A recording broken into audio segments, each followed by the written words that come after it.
It was supposed to be my grandson's 7th birthday, but why? I couldn't believe my eyes. There he was, sitting alone on the garden stone path, his eyes red and swollen as if he'd been crying. What happened? Where are your mom and dad? They went on an overseas trip. What? You mean they left you here? In the yard? Alone? How?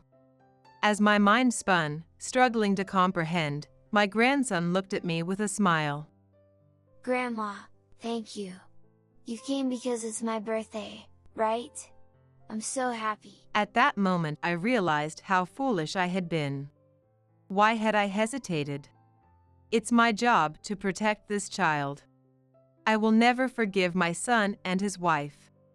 My name is Mary. All my children are married and have moved out, leaving me and my husband alone together for the past 10 years. I'm 62, and my health is my top priority. Like every morning, I woke up early that day and started with a brisk walk around the neighborhood. After returning home, I prepared lunch for my husband, who had returned to work under the rehiring program. I miss the days when I used to prepare lunch for the whole family. Oh dear, does that make me sound lonely and bored? That's not the case at all. My son, Daniel, and his wife, Emma, often bring my grandkids to visit, and I work part-time at the local grocery store 4 days a week. It's a lively place, with high school kids, stay-at-home moms raising kids, and everyone in between. We all get along well, always covering for each other without complaints when someone needs a sudden day off. It's such a comfortable and friendly workplace. I still want to keep working. I enjoy interacting with people, and I love using my earnings to give my grandkids a little allowance. Daniel and Emma live just a 10-minute walk away. They have a nearly 7-year-old boy and a 1-year-old girl. The older grandson, Thomas, is from Daniel's previous marriage. After his mother passed away, Thomas spent nearly every day at our house until Daniel remarried and had his second child. I love that boy like he's my own. He's so attached to me, and I adore him to the point where I'd do anything for him. However, starting elementary school, he's been busy with all kinds of lessons, and we hardly get to see each other anymore. On Mondays, it's swimming, Tuesdays, math tutoring, Wednesdays and Thursdays, after-school programs, Fridays, piano lessons. It's heartbreaking to see his schedule so packed. I remember being shocked when I first heard about it after the first day of school, and I asked Daniel. He's only 7. Don't you think this is too much? Really? I think he's fine. His response made me uneasy. Then his wife, Emma, chimed in. Mary, what are you saying? This is normal these days. Kids need to start early. I manage his schedule, so please don't interfere. It seems all these activities were her idea, not Thomas's. If he's enjoying himself, then I wouldn't have any complaints, but does he even have any free time? Is this also a form of love? I told myself it wasn't my place to say anything, but I couldn't stop worrying about him. Thomas wasn't a particularly loud or boisterous child, but after losing his mother, he seemed to grow even quieter. Hoping to cheer him up, I casually said, Take a break from all that and come spend some time at Grandma's house again, okay? Emma then snapped at my proposal to Thomas. Mary, he's trying his best. Don't say unnecessary things. I'm sorry. I felt bad and apologized. Was it loneliness from not seeing Thomas that made me say too much? Still, I can't stop worrying about him. He's too kind, and he's not good at expressing his own opinions. Letting some time pass by, I suggested to Daniel to allow Thomas to come over during the summer holidays and do fireworks together. However, their response still remained the same, which made me lonely. Even when I talked to my husband about it, he didn't understand. They have their own pace, so just leave it alone. If you keep meddling, they'll end up resenting you. Of course, I understand that. However, I couldn't help but sigh every time I saw Thomas's favorite ice cream, which I had prepared for his visit. Finally, summer break ended. I couldn't hold back any longer. There were things I needed to say, so I decided to call Emma. I had always been hesitant and only contacted Daniel, but if I waited any longer, the watermelon would spoil. Hello? Hi, Mary. It's unusual for you to call me, isn't it? How are you? Summer break's over already. Is everyone doing okay? Is Thomas back at school and doing well? Her tone noticeably dropped. Maybe my words came off a bit passive-aggressive. Sure enough, she sounded annoyed. What is it? What are you trying to say? Summer break's over and we're all exhausted.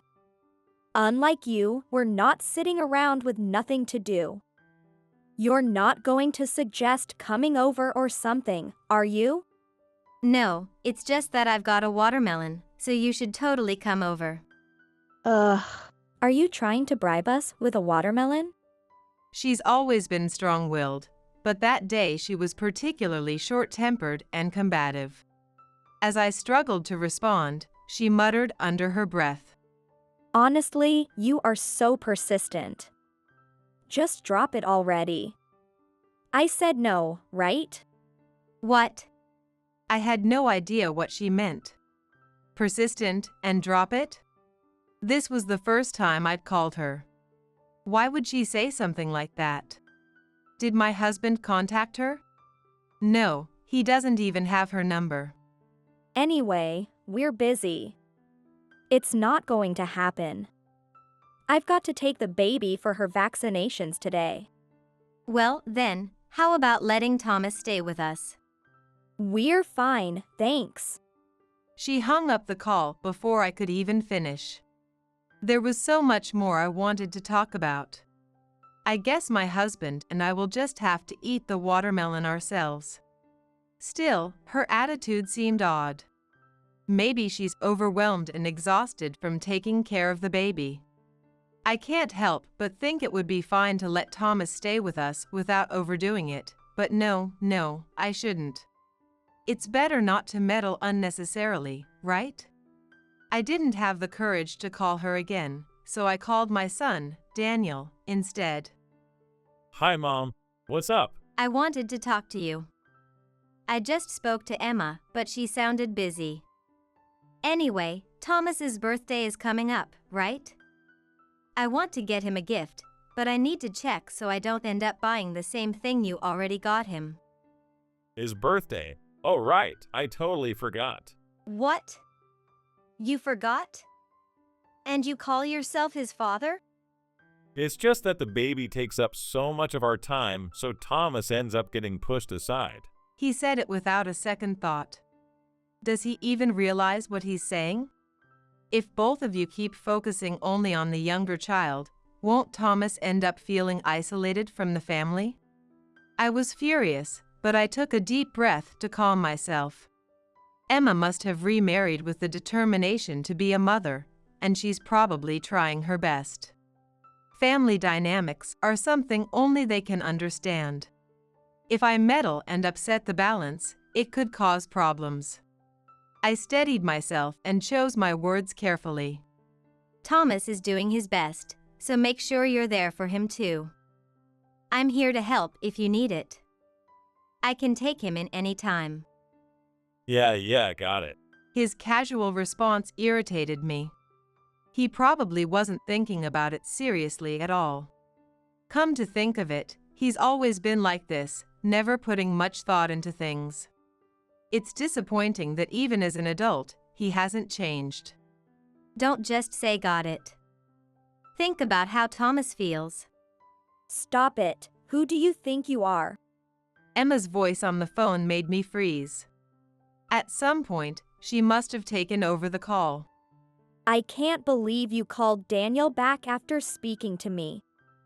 If you had something to say, you should have told me earlier. Her tone was biting. I was at a loss for words. No, it's not like that. I just wanted to check about the birthday present. Birthday? Yes. What does Thomas want? Are you planning a party? She let out a loud sigh in response to my questions. Did you want me to say, why don't you join us too? Is that what you're hoping for? Her words left me stunned. That's not what I meant at all. I stammered, trying to deny it, but she didn't seem to believe me. Sorry, but we're going out as a family. Oh, I see. With the school holiday and long weekend coming up, we thought we'd take a trip. So we won't have time to entertain you. No, that's not what I meant. I was just trying to do something for Thomas.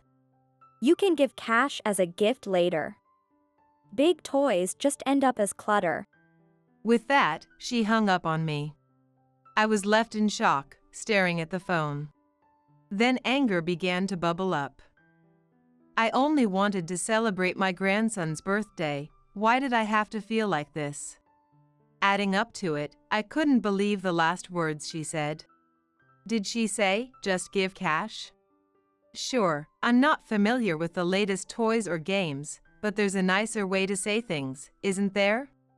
The anger didn't last long though, and soon I just felt sad. I wouldn't get to see Thomas's happy face on his birthday. Ever since Emma came into the picture, I've been left feeling like this, misunderstood and frustrated. What should I do? With no further improvement, it was the day of Thomas's birthday. I felt bad that I couldn't do anything for him, but if they were off on a family vacation, it was out of my hands. I had even swapped shifts at work to take the day off, but it turned out to be unnecessary. To lift my spirits, I went for a walk, and on the way home, I stopped and bought 2 small slices of cake. I'll eat with my husband when I get home. Even if it's just symbolically, I wanted to celebrate Thomas's birthday. I wonder if he's eating something good. As I passed by their house, I saw something that stopped me in my tracks. There he was, Thomas, sitting alone on the stone path in the yard. What? The sight of him, when he wasn't supposed to be there, startled me so much that I let out a strange noise. When he lifted his head, his eyes were red and swollen, as if he'd been crying. What happened? Why are you here? Weren't you supposed to be out? It was already evening, and the air was turning chilly, but he was wearing nothing but a short-sleeved t-shirt. Let's get inside for now. I can't. The door's locked. What? Where are your mom and dad? And your little sister? They went on a trip. Overseas. I froze, stunned by his words. I knew they were going on a trip, but wasn't it supposed to be to celebrate his birthday? How could they leave him behind like this on his own birthday? Wait, you mean they left you here alone? Locked out in the yard? By yourself? What? How did that happen? My thoughts were spinning, completely unable to make sense of the situation. Mom said, you are 7 now, so you'll be fine. What? Fine? What part of this is fine? I didn't know how long they'd be gone, but leaving a child outside in the yard alone was beyond comprehension. I felt dizzy. Grandma, thank you. You came because it's my birthday, right? I'm so happy. He smiled at me. That moment I realized how foolish I was. Why did I hesitate? It's my responsibility to protect him. I will never forgive Daniel and Emma. Thomas, are you hungry? Yes. Then let's go to Grandma's house and eat together.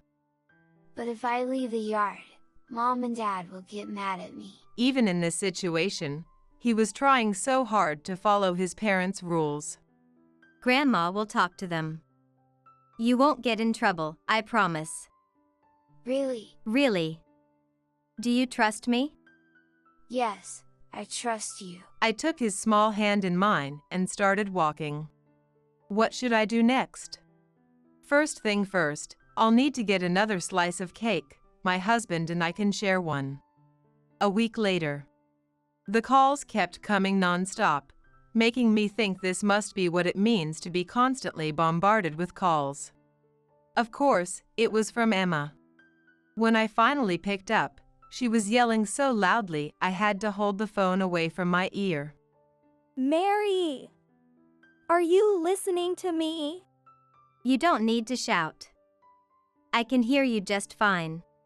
You're the culprit, aren't you? Culprit? That's a nasty thing to say. I don't deserve to be treated like this by parents who left their child unattended for a week. My straightforward comment made her pause for a moment, but she quickly snapped back. Where are you right now? Where? Well, through the wide windows of the room, I could see the Pacific Ocean. The blue sea sparkled as the sunlight reflected off the white-capped waves. The salty breeze felt amazing. It was the perfect season to be here. I've always wanted to try sunbathing by a clear blue sea. What? And the food was fantastic, unlimited seafood. What are you even talking about? Ignoring her confusion, I kept going.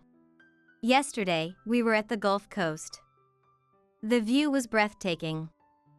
I wanted to visit Maui too, but it's a bit far. I'll save it for when Thomas is a little older. I can't wait to try some southern barbecue and spicy gumbo. Wait a minute, Mary. What? If you've got something to say, just say it. Do you think it's okay to take a child without permission? I took a deep breath and responded firmly. And do you think it's okay to leave your child behind while you go on an overseas vacation? Could she not imagine how Thomas must have felt, left all alone? To replace those painful memories, I suggested a domestic trip to Thomas. As he ate his cake and listened, he nodded enthusiastically. Surprisingly, my husband was all in too. A workaholic by nature, he took a week off, saying it was for Thomas.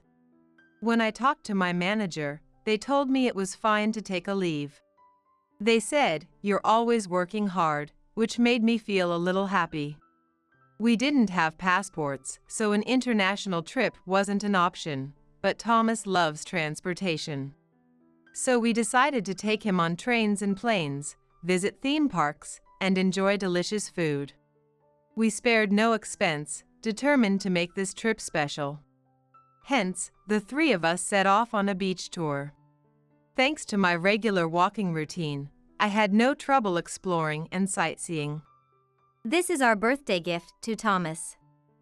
It won't turn into clutter, and you can't complain about it, right? Are you kidding me? I would have loved to see the look on her face, but enjoying this luxurious trip was my priority. Tonight, we're staying at a luxurious hotel with a great sea view. After that, we'll probably stop by a zoo before heading home. What? Get back here right now. I'll call the cops. Oh, you mean you'll report that you left your child alone in a yard while you went on vacation, and your husband's family took him in? I can still report it. I'm his parent. Her voice grew even more hysterical. I stayed calm. Oh, by the way, the neighbors were quite concerned. They said they often hear you yelling and wondered if you're being too harsh on Thomas. What? You spoke to the neighbors? Of course. When I took Thomas, I let them know we'd be away for a bit. Don't do that. It's so old-fashioned. This is why older people don't get it. If you call the cops, they'll probably ask the neighbors too. What? Why would they do that? Her anger was reaching a boiling point. Well then, talk to you tomorrow, I said and hung up. I didn't have time to waste on nonsense. Grandma, what's taking so long? Let's go. Coming. Thomas was calling, and I couldn't keep him waiting. After that, we continued to enjoy ourselves to the fullest. Thomas clutched the large hippo plushie he got at the zoo, looking completely satisfied. Tomorrow at school, I'm going to tell my friends all about the trip, he said with a big smile. However, as we got closer to home, his expression turned anxious. He was scared to face his parents. I want to go back to Grandma's house. Mom and Dad only care about my little sister. They don't need me. My heart ached.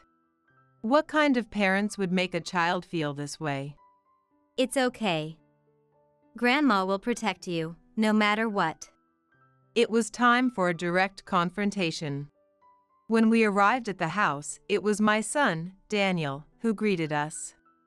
I had been bracing myself to face Emma, but she wasn't there.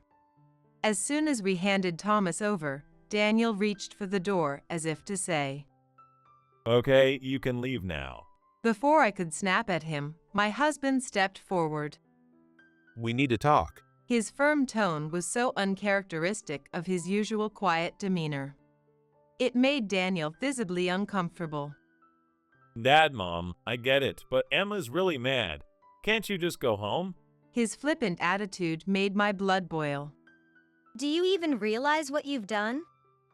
This isn't about your wife's feelings. I'm ashamed of you. What are you so angry about? You're asking me that? Are you serious? Leaving Thomas locked out on his birthday? Abandoning him for a week? What if something irreversible had happened? Well, he's already 7, Mom. He can do things on his own. Was he always this dense? I felt like my head was going to explode. Already 7?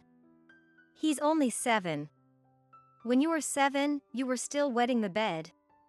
Wow, Mom, stop. Just then, Emma came out of the house, looking like a guard at the gates of hell. Could you not yell at the front door? She said sharply, then she turned to Daniel with a glare. I told you to send them away already. Sorry. He stammered, looking utterly pathetic.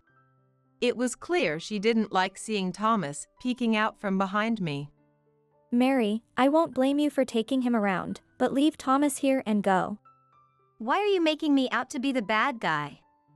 You're the ones who should be blamed. Excuse me?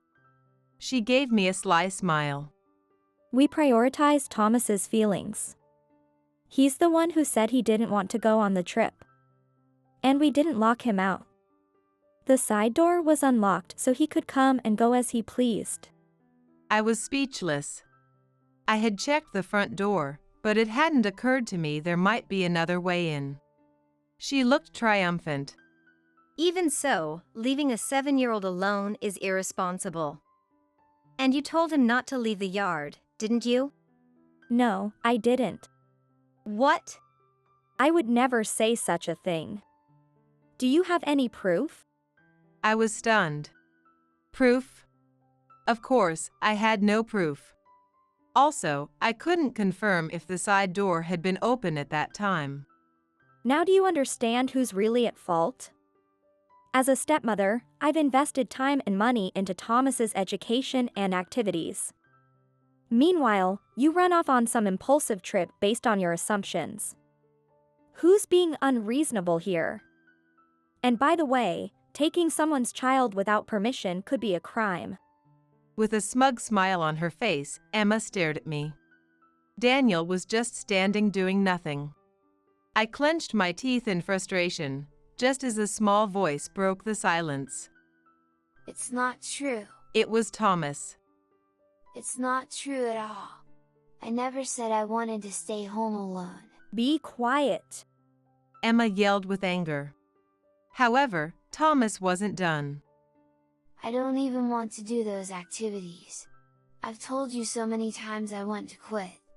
You won't let me because it's better for you if I'm not at home, right? You just want to brag to your friends, don't you? My chest tightened as I listened. He had been forced to endure activities he hated every day. How heartbreaking. How could she waste both Thomas's time and the money spent on those classes just to show off to her friends? You're usually so freakishly quiet, so what's this all of a sudden? What's wrong with signing you up for activities to fit in with other moms? One day, you'll thank me for it. If the child is forced into something they hate, they will never feel grateful. Her selfishness made my blood boil. You really should be thankful that I'm taking care of a child I didn't even have. But I'm not lying. Thomas said so, biting his lip to keep from crying. Emma seemed irritated. Oh, for heaven's sake. What is wrong with you? Stop talking back and stay quiet. Just the other day, I scolded you because you wouldn't stop whining about wanting to see Grandma even though you had activities. Enough already. You're so annoying. With that, I came to understand what she meant when she accused me of being persistent about the watermelon invitation. Thomas had been asking to see me, and she scolded him for it. Even while being reprimanded, he had the courage to keep asking. The thought of his efforts brought tears to my eyes. My husband, seeing all this, finally spoke. Can I say something? There's an important matter we wanted to discuss about. What is it? She looked at him suspiciously. I already spoke to Daniel about this, but we're planning to adopt Thomas. What? Is there a problem? What do you mean? Did you agree to this? She turned to Daniel, eyes wide in disbelief. He nodded calmly. Well, you said you absolutely wouldn't adopt him yourself. Well, I did say that, but Then there's no issue with Thomas becoming my parents' adoptive son, right? Her face twisted in anger, and she trembled with rage at Daniel's nonchalant tone. are you kidding me? You didn't even consult me first.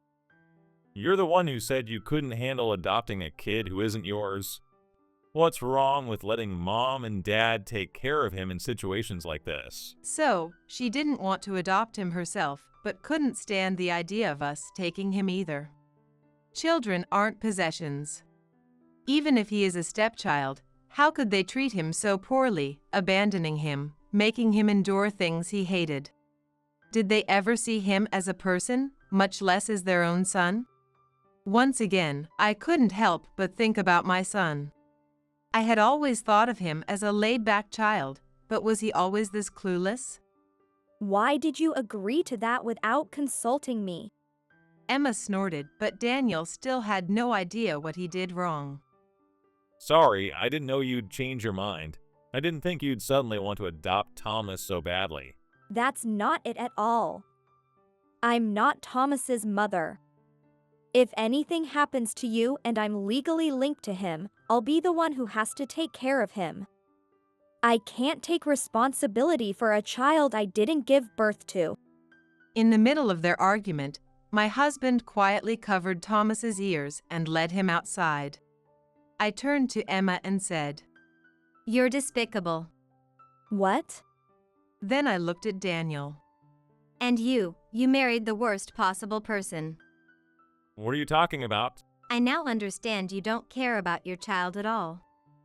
That's not true. As Daniel faltered, Emma stepped in aggressively. How dare you say such things? Even without the adoption, Thomas is still my child. Oh, really? With what you just said? That you're not his mother because you didn't give birth to him? That you don't want to take responsibility? That you left him in the yard? If this isn't the worst behavior, what is? And let's not forget, Thomas makes it painfully clear how miserable he feels in this house. Just because you have a baby doesn't mean you can neglect your older child. Don't act like you know everything. I've done my part. I make sure he eats, has a bath, and a bed to sleep in. I took a deep breath and looked her straight in the eye. That's the bare minimum, less than what some people do for their pets. Excuse me? That's uncalled for. I also pay for his activities. Activities you force him into for your convenience? You're spending money to rob Thomas of his time at home. What are you even saying? I heard you make him walk to those activities in the next town, even when it's late. Do you not realize how dangerous that is? Though, given that you left him behind for your international trip, I suppose you wouldn't. Well, And you didn't even show up for his parent-teacher conference or school sports day, did you? He told me he was all alone. Daniel looked genuinely surprised. What? There was a conference and a sports day? I didn't know about that. maybe I accidentally threw out the notice. Daniel coldly stared at Emma as she nervously tried to make excuses. I sighed deeply. You didn't know? That's not the point. Your lack of attention is a huge problem too. Daniel, scolded by me for the first time in a long while, was too stunned to say anything. No, he couldn't have argued even if he tried. I wonder if he's finally started to understand what they've done. Even so, it's far too late. It's a waste of time trying to lecture you too. My priority now is to help Thomas heal from the pain you've caused him. I said that. Emma tried to protest, but Daniel stopped her. Enough. We were both in the wrong. We need to talk about what we should do next. Don't act so high and mighty. You just need to listen to me and do what I say. No, I won't. What? I regret how I've handled this. I need to face Thomas, you, and my parents properly. He seemed sincere in his regret. Even so, I wasn't about to console him. It was far too late for that. The wounds they inflicted on a 7-year-old child ran far deeper than they could ever imagine. Thomas, let's go back to Grandma's house. The joy on Thomas's face was unmistakable. Really? I'm so happy. Yay! Seeing his pure, heartfelt happiness, I wondered what they must have felt. They brought this on themselves. I'm truly glad I was able to protect Thomas's smile. Don't worry, I'll never let you be alone again. After that, Daniel and Emma spent about 6 months having repeated discussions, but in the end, they decided to divorce. Emma remained unchanged in her attitude, and it was foolish of Daniel to have chosen her from the start. It was an inevitable result. Even until the end, Emma remained selfish, saying she couldn't love Thomas, and since he didn't like her anyway, we might as well raise him.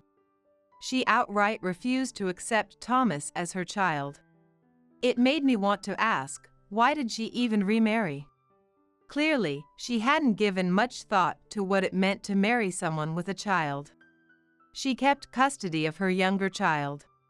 Daniel sold the home and used the proceeds to pay her child support in a lump sum.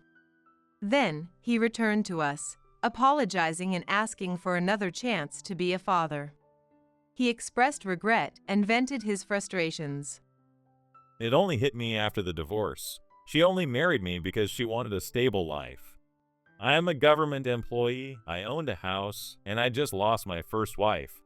I must have seemed like the perfect opportunity for her. I looked at Daniel with pity. Still, I wasn't going to let him use that as an excuse. He'll have to take his time to rebuild his relationship with Thomas. That won't be easy. Of course, my husband and I will be watching closely. In the end, we didn't legally adopt Thomas. It was better for him and Daniel, especially considering the possibility of remarriage in the future. We were more than willing to help, but we'd make sure to keep our say in things. As long as I'm around, I won't let Thomas cry alone again. As for Daniel, I'll make sure to teach him better this time. Bye, Grandma. I'm off to school. Every morning, I see Thomas off to school. Following, Daniel heads to work. See you later, Mom. Thanks for the lunch. Since Daniel moved back in, I started making 2 lunches again. When Thomas becomes a high schooler, will he need one too? That would make 3. On my part-time work days, 4? I'll need to wake up earlier to get it all done. After my husband heads to work, I get ready and leave for my part-time job. It's exhausting, and sometimes I worry about how long my energy will last. 3 years later, Daniel remarried, this time to a colleague from his workplace. She had been visiting our house often, so Thomas was already comfortable with her. Naturally, they moved in with us. She's cheerful, kind, and a great cook, the ideal daughter-in-law. We alternate making lunches. It has cut my workload in half. Thomas is nearly 10 years old. He's at a somewhat complicated age, but it didn't take long for him to start calling her mom. I didn't mind the quiet life with just my husband, but having a lively household is undeniably more fun. Grandma, for my next birthday, What is it, Thomas? I want to go on another beach trip, this time with everyone. He said this hesitantly. I couldn't have been happier. Yes, let's do that. This time, maybe we'll finally make it to the Maui. I can't wait.